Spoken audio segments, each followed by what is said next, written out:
የደም ግፊት ማለት ምን ማለት ነው? ለግፊት ተጠቂ የሆኑ ሰዎች እነማን ናቸው? ሰላም፣ ዶክተር ገብረ ህይወት ለማ እባላለሁ። በግሩም ሆስፒታል የውስጥ ደዌ ስፔሻሊስት ሐኪም። የደም ግፊት ማለት ምን ማለት ነው እና ሁሉም ሰው በደም ግፊት ላይ መጠንቀቅና ማሰብ ያለበት ለምንድን ነው? የደም ግፊት ማለት የግፊት መጠናችን ላይኛው ወይም ሲስቶሊክ ብለድ ፕሬሸር የምንለው ከ140 በላይ ወይም የታችኛው ዲያስቶሊክ ብለድ ፕሬሸር የምንለው ከ90 በላይ ሲሆን አንድ ሰው የደም ግፊት አለብህ ይባላል። ግን አንድ ሰው የደም ግፊት አለብህ ከማለት በፊት በመጀመሪያ ደረጃ ቢያንስ ለ5 ደቂቃ አርፎ መለካት አለበት። ምንም አይነት አነቃቂ ነገሮችን መውሰድ የለበትም። ቢያንስ በ30 ደቂቃ ውስጥ ቡና፣ ሻይ መጠጣት እንዲሁም ሲጋራ ማጨስ መኖር የለበትም። ጤናማ የሆነ እረፍትን ካረፈ በኋላ የተለካው ነው ማለት ነው። ሁለተኛ ደግሞ ከፍተኛ የሆነ የግፊት መጠን ካልሆነ በስተቀር በአንድ ልኬት ሰውን የደም ግፊት አለብህ መባል የለበትም ማለት ነው። የደም ግፊት ያለበት ሰው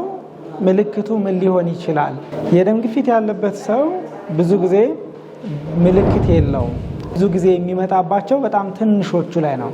ከሚታዩት ምልክቶች ውስጥ ስናይ አንደኛ ከፍተኛ የሆነ የራስ ህመም፣ ሁለተኛ የደረት ህመም እንዲሁም አየር የማጠር፣ ሶስተኛ ደግሞ ብዥታ፣ አይን ላይ በተደጋጋሚ ብዥ የሚልበት ሰው እንዲሁም ደግሞ በጆሮአቸው ውስጥም የሆነ እንደ ንዝረት አይነት ስሜት የሚሰማቸው ካሉ፣ ሌላኛውም ደረጃ በሚወጡ በሚወርዱ ሰዓት መንገድ ሲሄዱ ሊሆን ይችላል። ከፍተኛ የሆነ የአየር እጥረት፣ የደረት ህመም ከተሰማቸው ሊኖርባቸው ስለሚችል በአቅራቢያቸው ባለ የጤና ተቋም መታየት ይኖርባቸዋል። ከፍተኛ ሆኖ ሲመጣ ግን የግፊቱ መጠን የሽንት ማቀነስ፣ እንደገና ደግሞ ከፍተኛ የሆነ የልብ ህመም እንዲሁም ደግሞ ራስን የመሳት ባህሪም ሊያመጣ ይችላል ማለት ነው። ሰው ግፊት በሽታ እንዳይመጣበት ቤቱ ሆኖ ምን ማድረግ ይችላል የሚለውን ስናይ አንደኛ በቂ የሆነ እንቅስቃሴ ማድረግ፣ በቀን ለ30 ደቂቃ በሳምንት ከ5 እስከ 6 ቀን እንቅስቃሴ ቢያደርግ የግፊት የመከሰቱን እድል ይቀንሰዋል ወይንም ደግሞ ያራዝማል። ሁለተኛ ደግሞ ከፍተኛ የሆነ የጨው መጠን አለመመገብ፣ ጨው መጠንም መቀነስ ግፊት ላለባቸው ሰዎች መድኃኒቱን በማገዝ ግፊቱ መጠን ከማስተካከል ባሻገር ጤነኛ የሆኑ ሰዎች ላይም ግፊት እንዳይከሰት የማድረግ እድል አለው። ሶስተኛ ደግሞ ከፍተኛ የሆነ ውፍረት ካለ ወይም በወርጭ የምንለው በተለምዶ እሱን ማስተካከል፣ ሐኪሞች በመከሩት መንገድ ያንን የሰውነት ውፍረት መቀነስ በቀጣት ጊዜ የሚመጣውን የግፊት በሽታን የመቀነስ እድል ከፍተኛ ነው። ሌላኛው ደግሞ በአመት ቢያንስ 1 ጊዜ 2 ጊዜ ስክሪን ማድረግ ወይም የጤና ተቋማትን ሄዶ በማየት ከነሱ ጋር በቂ የሆነውን ምክር አገልግሎት ማግኘት በከፍተኛ መልኩ የግፊትን መጠን ይቀንሰዋል። ወይንም የደም ግፊት መጠን ከፍ እንዲሉ የሚያደርጉ በሽታዎች ካሉ እነሱን በመታከም የግፊትን መጠን መቀነስ ወይንም እንዳይከሰት ማድረግ ይቻላል። ደም ግፊት በሽታ መኖሩን ማን ነው ቸክ ማድረግ ያለበት ወይም እነማን ናቸው ተጠቂዎቹ ስንል ሁሉም ሰው እድሜው ከ18 ዓመት በላይ የሆነ ሰው በአመት 1 ጊዜ ወይም 2 ጊዜ የግፊቱ መጠን መታየት አለበት። በተለይ እድሜያችን ከ40 ዓመት በላይ ከሆነ በአመት ቢያንስ 2 ጊዜ የግፊትን መጠን ቸክ ማድረግ በጣም የሚመከር ሀሳብ። አንድ ሰው የደም ግፊት ኖሮበት ባይታከም ምን ሊያጋጥመው ይችላል የሚለውን እናያለን። አንድ ሰው የደም ግፊት ኖሮበት ካልታከመ ብዙ ችግሮች ሊመጡበት ይችላል። የመጀመሪያው የልብ ችግር ሊያጋጥመው ይችላል። ሁለተኛ የኩላሊት ድክመት ሊያጋጥመው ይችላል። ሶስተኛ ስትሮክ የምንለው ወይንም ጭንቅላታችን ውስጥ የደም ቧንቧዎቹ መዘጋት ሊያስከትልበት ይችላል። ሌላኛው ደግሞ ከፍተኛ የሆነ የራስ ህመም ሊኖርበት ይችላል። ሌላኛው ደግሞ አይናችን ውስጥ ደም መፍሰስ ያጋጥምና እይታን ሙሉ በሙሉ የማጣት። ሰው የደም ግፊቱን የት ቦታ ቸክ ማድረግ ይችላል እና በስንት ጊዜስ ማድረግ አለበት የሚለውን ነው የምናየው። በአካባቢያቸው ቅርብ በሆነ ጤና ተቋማት ቢያደርጉ በጣም ይመረጣል። ሁለተኛ በአመት ከተቻለ 2 ጊዜ ካልተቻለ ጊዜ ደግሞ 1 ጊዜ ማድረግ አለበት። በልኬቱ ወቅት ከፍ ያለ ሪከርድ ከታየ የጤና ባለሙያዎችን አማክረው እነሱ በሚሰጧቸው የጊዜ ሰንጠረዥ መሰረት ቸካፓቸውን ይቀጥላሉ ማለት ነው። አንድ ሰው ቸክ ከመደረጉ በፊት ምን ማድረግ አለበት የሚለውን ነው። አንደኛ በቂ የሆነ እንቅልፍ መተኛት ይኖርባቸዋል። ሁለተኛ ከመለካቱ በፊት ቁጭ ብለው እግራቸውን ሳያጣምሩ ለ5 ደቂቃ መቆየት ይኖርባቸዋል። ሶስተኛ ከመላከታቸው ከ30 ደቂቃ በፊት እንጂ በ30 ደቂቃ ውስጥ ሻይ መጠጣት፣ ቡና መጠጣት፣ ሲጋራ ማጨስ፣ ጫት መቃም የለባቸውም። ደም ግፊት በቤተሰብ ይተላለፋል። አንድ ሰው በቤተሰብ ውስጥ የደም ግፊት በሽተኛ ካለ እናቱ ወይ አባቱ ወይ እህት ወንድሙ ታማሚ ከሆኑ ከሌሎች ሰዎች ጋር ስናነጻጽረው በደም ግፊት የመጠቃት እድሉ ከፍተኛ ነው። ስለዚህ ደም ግፊት በቤተሰብ የመተላለፍ እድሉ ከፍተኛ ነው ማለት እንችላለን። በቤተሰብ ውስጥ የደም ግፊት ያለበት ሰው ከ18 ዓመት ጀምሮ በአመት አንድ ጊዜ ከተቻለ 2 ጊዜ የደም ግፊታቸውን ቢታዩ በጣም ይመከራል። ከደም ግፊት ጋር ተያይዘው ትክክል ያልሆኑ ሀሳቦችን እናነሳለን። ደም ግፊት መድኃኒት ይለምዳል። በመሰረቱ የግፊት መድኃኒት ከመጀመራቸው በፊት አንድ ሰው ግፊት አለበት።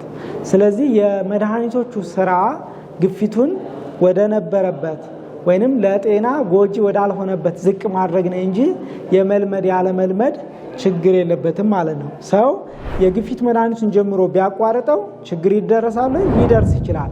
ባይጀምረውም እንደዚሁ ችግር ይደርሳል ማለት ነው። ያን ያመጣው ማቋረጡ ሳይሆን የግፊቱ መጠን ከፍ ማለቱ ስለሆነ ከማቋረጡ ጋር የተያያዥነት የለውም ማለት ነው። መድኃኒቶቹ ስራቸው ግፊቱን የሰውነታችንን ወደማይጎዳበት መልኩ ማስተካከል ስለሆነ። ሌላኛው ብዙ ጊዜ የደም ግፊት ያለበት ሰው ደም ማነስ ሊኖርበት ይችላል ወይ የሚል ጥያቄዎች አሉ።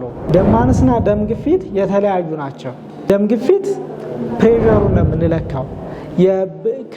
ከልባችን ከተመታ በኋላ በደም ወሳጅ ወይንም አርተሪ በምንለው ላይ የሚያደርገውን የእንቅስቃሴ ፕሬሸር ነው የሚለካው። ደም ማነስ ማለት ደግሞ ቀይ የደም ሴላችን መጠኑን ነው የሚለካው። ስለዚህ አንድ ሰው ደም ግፊትም ደም ማነስም በተመሳሳይ ጊዜ ሊኖርበት ይችላል ማለት ነው። እንግዲህ የቤተሰብና የጓደኛ ደም ግፊትን ለመቆጣጠር ያለው አስተዋጽኦ ምንድን ነው የሚለውን እናያለን። አንደኛ ቤተሰብና ጓደኛ የደም ግፊትን ካወቁ መድኃኒት በማስታወስ ሊያግዙት ይችላሉ። በቂ የሆነ እንቅስቃሴ እንዲያደርግ ሊያግዙት ይችላሉ። እንዲሁም ምግብ ላይ ጨው እንዳይደረግበት በማድረግ በማስታወስ ሊያግዙ ይችላሉ።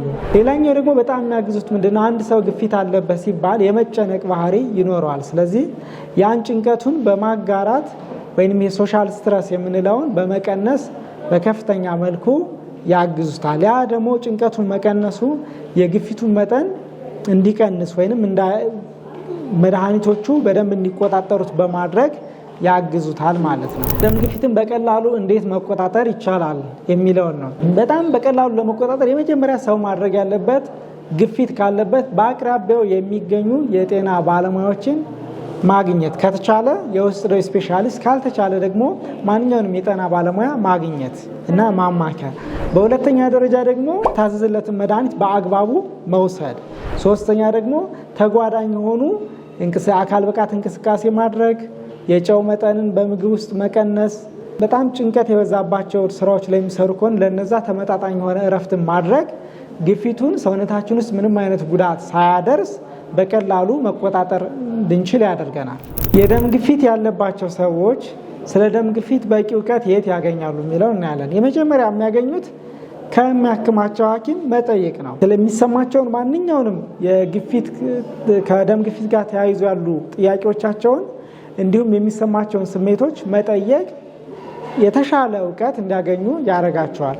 ሁለተኛ ስለ ግፊት የተጻፉ ጽሁፎችን ማንበብ። ያ ማለት አንዳንድ ጊዜ ኢንተርኔት ላይ የሚለቀቁ ጽሁፎች ምንጫቸው ስለማይታወቅ በቂ የሆነና ተመጣጣኝ የሆነ እውቀት ሊያገኙ ይችላሉ። ስለዚህ ከግፊት ጋር ተያይዘው የተጻፉ መጽሐፍቶችን ሐኪሞቻቸውን በመጠየቅ እነሱን በማንበብ የተሻለ እውቀት ማግኘት ይችላሉ። ከሁሉም ግን እኔ የማበረታታው የሚያክማቸውን ሐኪም ስለ ግፊት ያላቸው ማንኛውንም ጥያቄ በመጠየቅ ተገቢ የሆነውን የእውቀት ደረጃ አግኝተው ለዛ ደግሞ የሚያስፈልጋቸውንም ከነሱ የሚጠበቅባቸውን ድርጊቶች አድርገው በቀላሉ የግፊት መጠናቸውን አስተካክለው መኖር ይችላሉ ማለት ነው። ዋናው መልእክት የሚሆነው ምንድነው?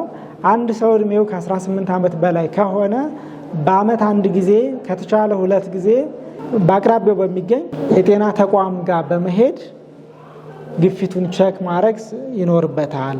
ሁለተኛ አንድ ሰው የግፊት መጠን ካለበት ሐኪሞች ያዘዙለት መድኃኒት በውሰድና ተጓዳኝ የሆኑ እንቅስቃሴዎችን ማድረግ እንዲሁም የጨው መጠንን መቀነስ በከፍተኛ በሆነ መልኩ ከደም ግፊቱ ጋር ተያይዘው የሚመጡ ችግሮችን ይቀንሱለታል የሚሉት ናቸው።